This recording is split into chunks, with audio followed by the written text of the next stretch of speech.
author of the Vedic literature. He's the original teacher and the original father also. One of his names is Prajapati, which means like the grandfather or the original ancestor of everyone.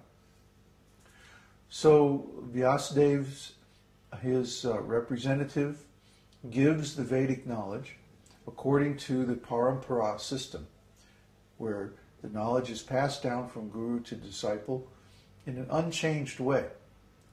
And what guarantees that the knowledge is unchanged is that the disciple must attain self-realization.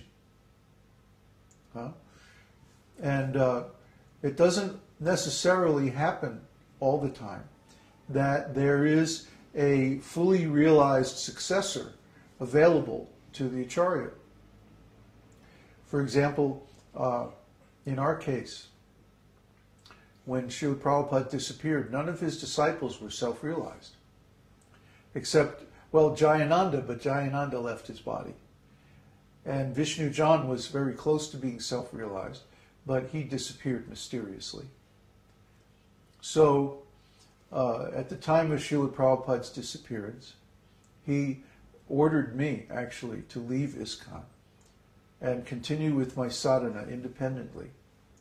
And that after 25 years, then I should begin preaching. This was his exact instructions to me.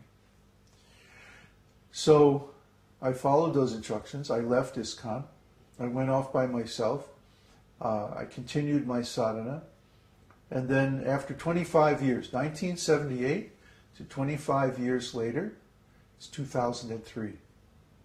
Right? Exactly. So in 2001, I went to Kauai. And in 2002, I had Krishna Darshan in January 2002. And in 2003, I came back to the U.S. mainland. And in San Francisco, I had another experience revealing Narasimhadev as my Ishtadevata. So since that time, I have been completely self-satisfied. Atma Ram. That means, Atma means soul or self, and Ram means pleasure or satisfaction. So since that time, I have had no lack of self-satisfaction due to spiritual realization. So I decided to put my full time and energy into preaching, teaching this esoteric teaching. So all of this is simply the blessings of my spiritual master. The fact that we have such a nice internet presence, that we have so many books published, even Vedanta Sutra, the fact that we have so many nice disciples, especially these 4 boys here who dedicated everything to helping us preach. This is very wonderful. 2 or 3 years ago, I couldn't have imagined that this would happen. I mean, even last year, what were we doing last year at this time? Had Florian come yet? Yeah, he was about to. He had just come, or he was about to come. You're about to head off to the wilderness. And we left, I think, on March 6th or something like that, to go to Katimako.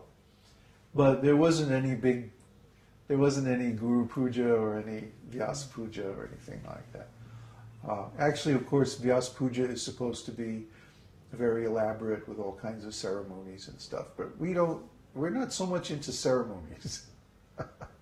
We're more into the real day-to-day experience of spiritual life.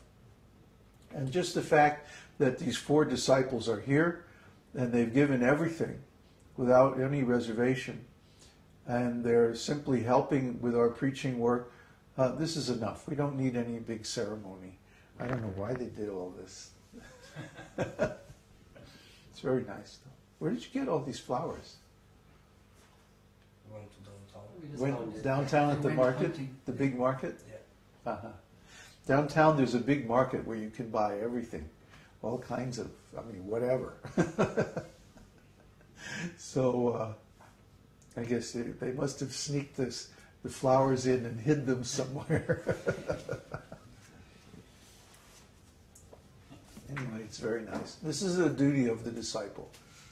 I don't ask for this. I didn't ask for this. They did this spontaneously. So that's very, very nice. This is our mood. Spontaneous devotional service. In the Vedas, there's all kinds of rules and regulations.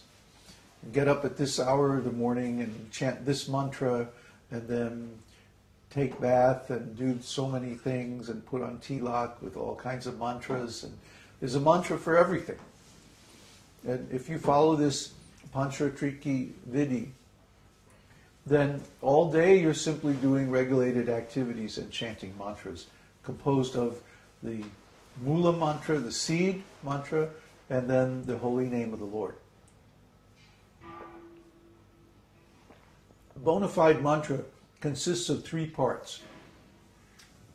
A seed, and then a holy name, and then there's some service relationship. For example, whenever we offer something to the deities, we chant a mantra composed of a seed. A seed mantra is usually like Om, Kling, Hring, Shring, Aing, Hring, so many others. Shrom. And then the article is worshipped. Like if we're offering food, we say Etat Nevadyam, and then we say the name of the deity. Like Shri Shri Nitai Gaur or Radha Krishna or whichever deity we're worshipping. So in that way there are hundreds of mantras, hundreds of bona fide mantras for worshipping the Lord. And these mantras are chanted constantly in the daily activities of offering these different forms of worship. And this itself is a spiritual path. The path of Archana. You know that verse? Shravanam, Kirtanam, Vishnaho, Smaranam, Vandanam, Dasyam. Vandanam means worship. So the path of worship, one of the 9 bona fide performances of devotional service, starting from hearing, chanting, remembering, like that, is this Vandanam, the ceremonial worship of the Lord. But in this age, Vandanam is very difficult to do.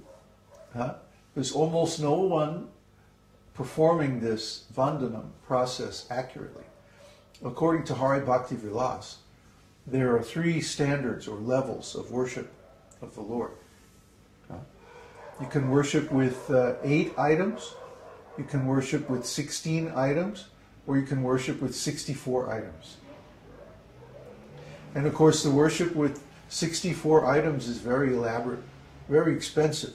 Practically only a king would be able to support it.